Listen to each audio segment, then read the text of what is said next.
India में चल रहे प्रोटेस्ट के बारे में आप लोगों को पता होगा और ये भी पता होगा कि ये जो प्रोटेस्ट है वो नीट के एग्जाम को लेकर के हो रहा है। बट आज हम जानने वाले हैं कि जो नीट का एग्जाम है वो किस तरीके से लीक हुआ, कहां से लीक हुआ और वो पेपर कहां से कहां तक जाता गया और कैसे पता चला कि ये लीक का मामला है। यानी कि आज हम बात करने वाले हैं कि नीट के एग्जाम की केस स्टडी क्या है और ये जो इन्फॉर्मेशन है ये इंडियन एक्सप्रेस न्यूज से ली गई है। ठीक है, तो सबसे पहली जो बात है वो ये है कि जो नीट का एग्जाम है वो प्रिंट कहाँ होता है, तो वो प्रिंट होता है महाराष्ट्र के नासिक में एक ऑथराइज प्रिंटिंग प्रेस में। और इंडियन एक्सप्रेस के अकॉर्डिंग ये माना गया कि पहली बार पेपर वहां से लीक हुआ था और उसको पास करा गया था एक नेटवर्क में।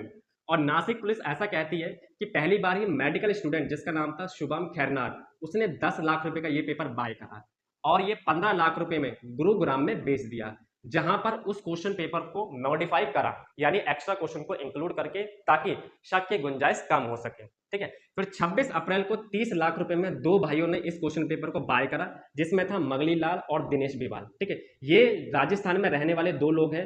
अब दिनेश बिवाल के नाम को थोड़ा सा माइंड में रखना क्योंकि ये इंपॉर्टेंट रोल प्ले करने वाला है।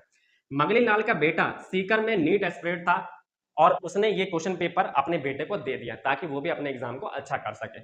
फिर 29 अप्रैल को दोनों भाइयों ने एक एमबीबीएस काउंसलिंग एजेंट को, जो कि सीकर में रहता है, जिसका नाम है राकेश कुमार मधवारिया, उसको 5 लाख रुपए में बेच दिया। अब राकेश ने वही अकेले क्वेश्चन पेपर को 700 प्लस स्टूडेंट में बेच दिया, जिसमें इंक्लूड था एक केरला का एमबीबीएस स्टूडेंट जिसका नाम था राकेश।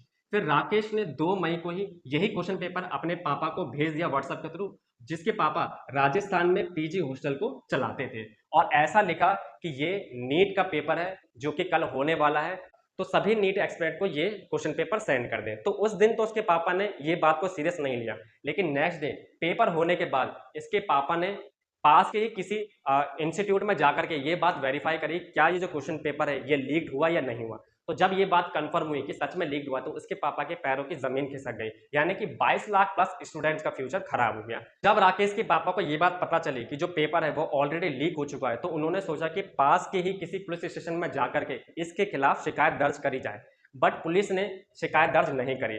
फिर उसके बाद वो एनटीए गए। एनटीए वही बॉडी है जो नीट का एग्जाम कंडक्ट कराती है। जब उनको ये बात पता चली तो उन्होंने पुलिस को अलर्ट करा, और पुलिस ऐसा कहती है, एसओजी के जिसके डायरेक्टर थे विशाल बंसल, उन्होंने बोला कि जब पता चला कि ये पेपर जो लीक हुआ है ये एग्जाम से 1 महीना पहले ही लीक हो चुका है, ऐसे कुछ ह्यूमर्स आए हैं। 12 मई को एग्जाम कैंसिल कर दिया गया और सीबीआई को ये केस सौंप दिया गया। फिर दिनेश बिवाल, ये वही आदमी था जो राजस्थान में रहता है। अब दिनेश बिवाल क्या है? दिनेश बिवाल बीजेवाईएम यानी भारतीय जनता युवा मोर्चा का एक मेंबर है, जिसकी होल्डिंग्स और बैनर है लीडर्स के साथ, और राजस्थान के एजुकेशन मिनिस्टर मदन दिलवार के साथ भी उसके होल्डिंग्स हैं।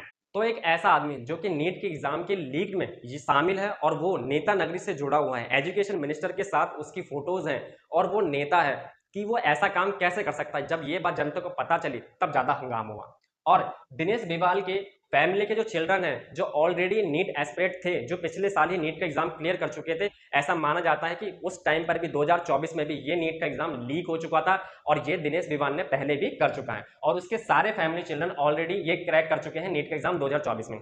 और एनटीए के डायरेक्टर ऐसा डिनाई भी करते हैं कि जो एग्जाम है वो लीक नहीं हुआ, जिसका नाम था अभिषेक सिंह, और ऐसा बताते हैं कि ये सिर्फ एक कॉन्सिक्वेंस है, क्योंकि सिर्फ इसीलिए क्योंकि सारे क्वेश्चन मैच नहीं हुए, सिर्फ इसीलिए। ठीक है, और 2024 में भी ये पेपर लीक हो चुका था, जिसमें से 67 स्टूडेंट 720 में से 720 नंबर लाए थे, बट उसका कोई प्रूफ नहीं मिला। ठीक है, तो इसी बात को लेकर के नीट के एग्जाम का जो मोर्चा है, जो प्रोटेस्ट हो रहा है, वो बहुत ज्यादा जोर पकड़ गया। और ये पहली बार नहीं हुआ है, लीक की कुछ इंफॉर्मेशन है। 3 से 4 मई को 1997 में आईआईटी का पेपर लीक हुआ था। 2021 में जेईई का एग्जाम भी लीक हुआ था, जो कि सितंबर में पता चला था। फिर 17 से 18 फरवरी 2024 में यूपी पुलिस का एग्जाम लीक हुआ था, और जून 2024 में यूजी नेट का भी एग्जाम लीक हुआ था। ये वो सारी इंफॉर्मेशन है जिसके बारे में पता चला है, और ऐसे ही कितने सारे न जाने क्वेश्चन पेपर होंगे जो लीक हुए बट हमें पता नहीं चला। तो इसी बात को लेकर के ये प्रोटेस्ट हो रहा है। तो सरकार को सिर्फ इतना ही करना चाहिए कि इसके खिलाफ जो भी लोग हैं उनको कड़ी से कड़ी सजा दी जाए, और इनसिक्योर करो ऐसा कि ये क्वेश्चन पेपर फिर से कभी लीक ना हो, ऐसी कभी सिचुएशन आए ना, और कोई ना कोई इस बात की जिम्मेदारी ले कि आगे से कभी भी कोई भी क्वेश्चन पेपर लीक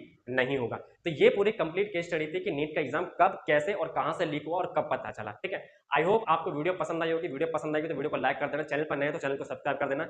मिलते हैं फिर ऐसी वीडियो में, टिल देन टेक केयर।